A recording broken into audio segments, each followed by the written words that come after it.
پھر دونوں آہستہ آہستہ سرگوشیوں میں باتیں کرنے لگے۔ فرخ لقا نے تعجب سے پوچھا، آپ یہاں کیسے؟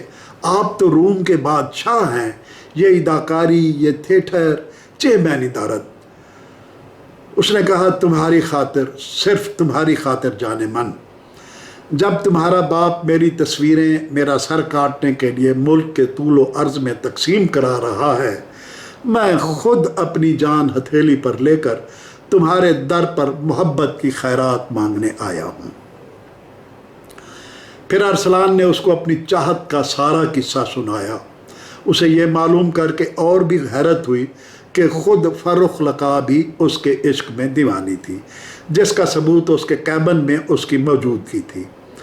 پھر دونوں نے دوبارہ ملنے کا وعدہ کیا اور فرخ واپس چلی گئی۔ پطرس شاہ کے دو وزیر بہت خاص تھے۔